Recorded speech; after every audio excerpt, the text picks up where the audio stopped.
It's still there. It's still holding on. Good old JB Weld.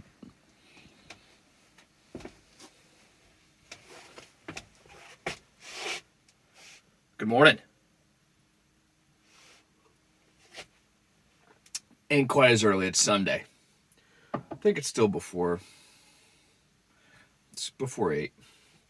Something like that. Coffee's already made.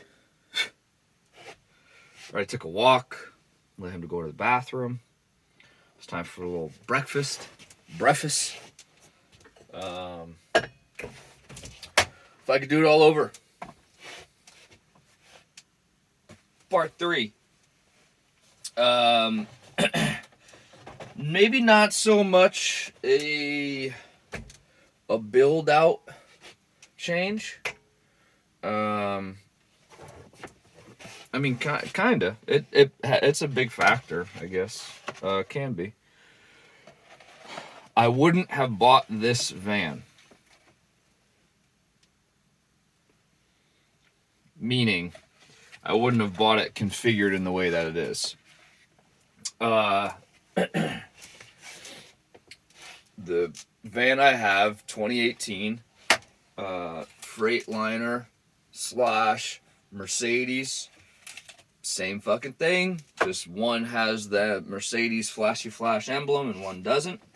Literally the same power plant, drivetrain, all that. Like I literally go to a Mercedes dealership to get it serviced. It's the fucking same. It's just whose name's on what.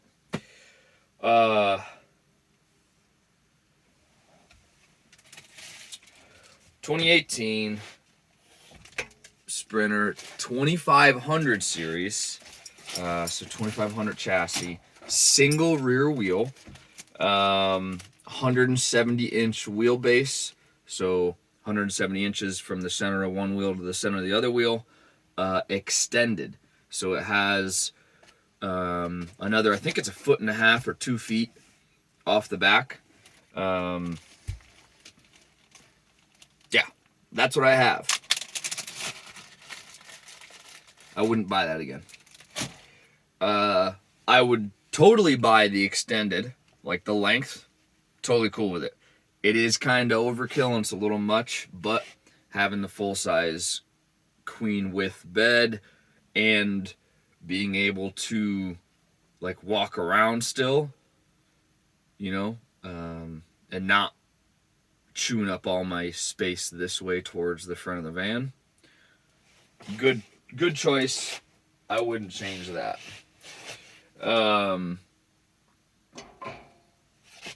What I would change is the chassis. I would go to the 3500. I would have talked to the dude that I was ordering from or whoever, you know, and gotten a bigger suspension weight rating. So for some reason, I don't get it. These guys don't beef up the suspension at all. Like, it's a cargo van. In the cargo configuration, like, you would assume there's a lot of real estate in here. Like, you can put a lot of shit in here. If you're a builder, if you're a plumber, you're doing whatever. Whatever you have this van for, if it's for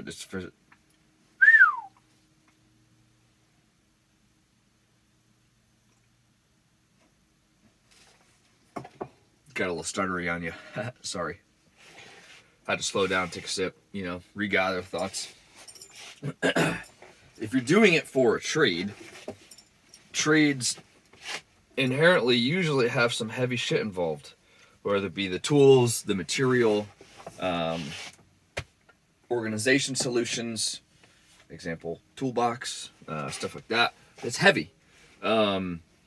It's marketed as a cargo / passenger van. Gosh, man. Hold on. What the heck?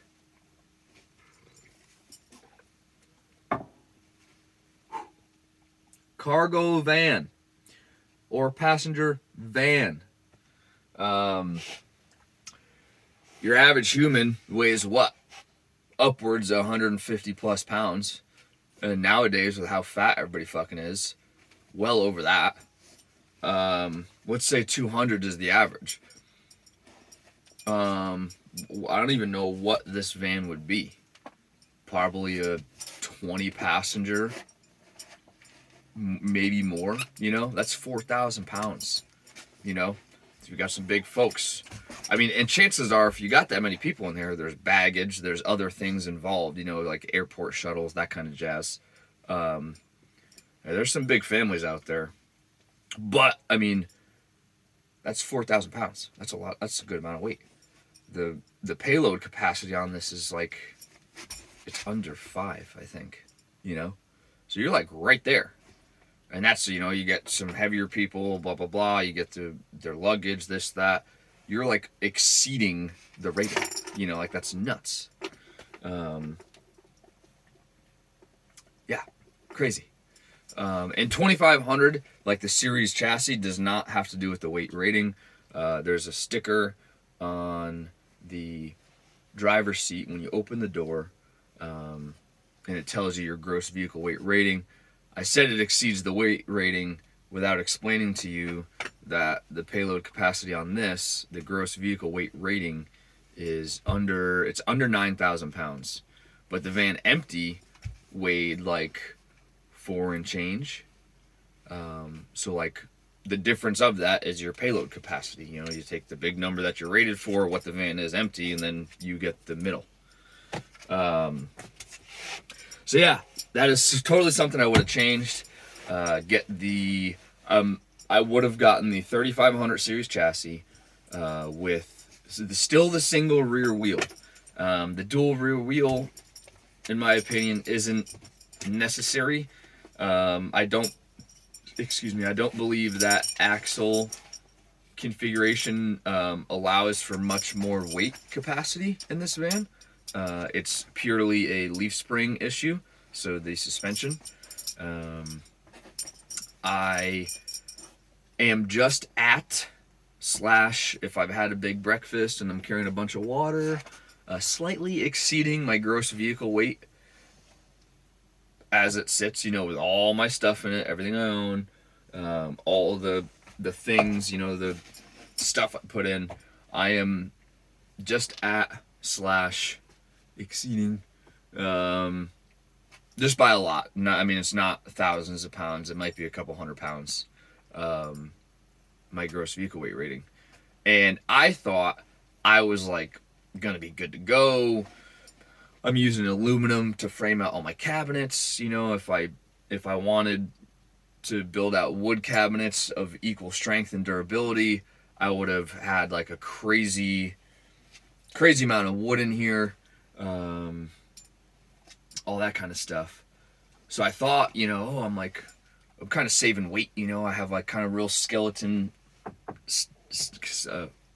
gosh dang it, man, what's going on? Maybe I should have got up at 4 a.m. Gosh. Live action, folks.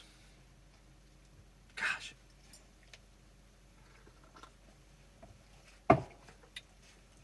Real like skeleton style framing where it's like pretty bare bones. I didn't add in a lot of extra supports anywhere or anything like that because it's aluminum. It's definitely stronger than wood. But if I had done wood, I would have, you know, cross braces and little corner supports and probably some little L bracket steel pieces to keep the corners from busting out. Because I mean, you can only put 1 or 2 screws in. It would have been 1 screw because I would have used the same like 2x2 style square lumber. I mean, if not, what are you going to use? A 2x4? It's going to take up the entire cabinet. You might as well just not even have one. Anyways, I definitely would have changed that. I would not change the fact that I got 4-wheel drive. I would maintain that. I would have upgraded the lighting package on the van. This is just your standard headlight bulb. You can go to the store and replace it, which is nice because I'm all about doing everything myself if I can. and those are fairly cheap. But man, like especially doing my huge road trip that I just did, outdoor lighting is like, it's nice. If your headlights can go really far and they're nice and bright, like it's a really nice convenience. They do offer like an HID package with the, oh gosh, what is that called?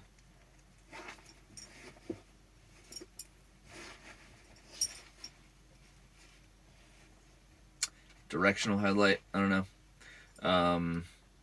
It has the proper housing, so essentially it goes pretty damn far and it doesn't blind you.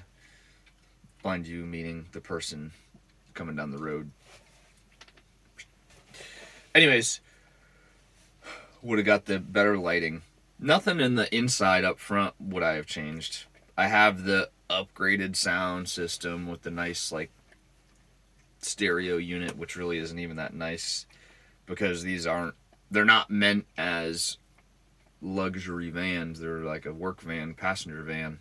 The new models, the 2021, 22, like they've gotten pretty nice. And this is only 2 years old, and it's not nearly what is out there now, especially looks wise. It's definitely nothing to, drool over. What are you eating? What did you just eat?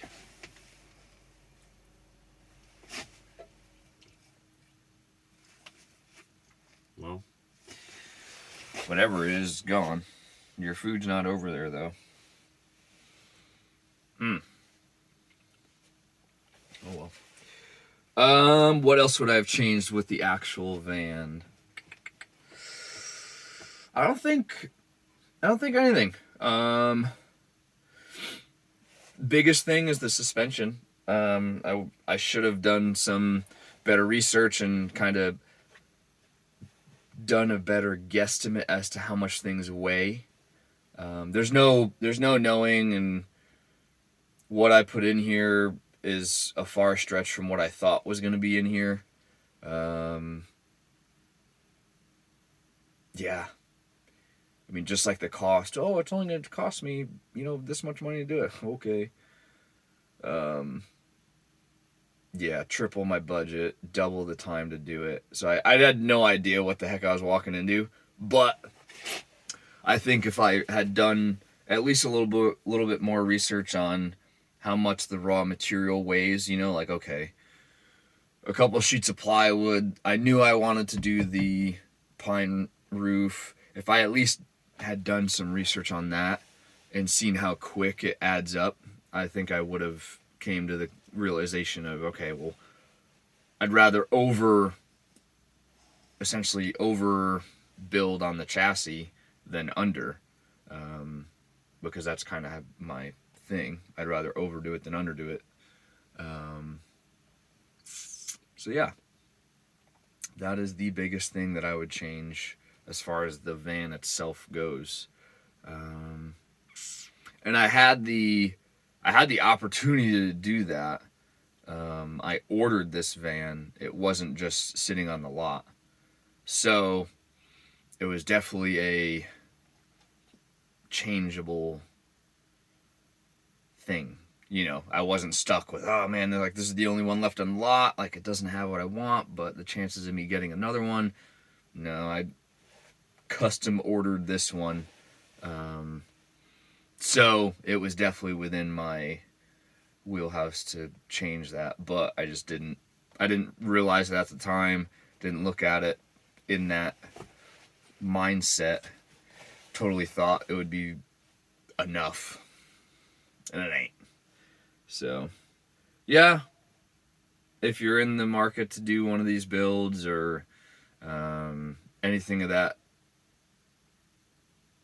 style, whether you want to build out like a tiny home trailer or you want to do a van or whatever, definitely take into account the weight. That's a huge thing. Even in travel trailers, you go getting a tow behind and you don't realize how much it weighs, how much it can haul, that kind of stuff, in comparison to your truck. You know, your truck could be rated for, you know, infinity, but the trailer itself is not. That's like a whole nother story. And I'm not even an expert on it, but I know I've read a little bit about it. Those travel trailers, the axles they put on those, they're inherently underrated. They meet the spec to carry the trailer, but once you start putting things in the cabinets, in your closet, and you fill your water tanks, and extra propane in your kids' toys, and this and that, and you want to grill, and you're going to bring a fire pit and firewood and all that stuff, it adds up. And then before you know it, you're actually exceeding the weight capacity rating on the brakes and axles of that trailer.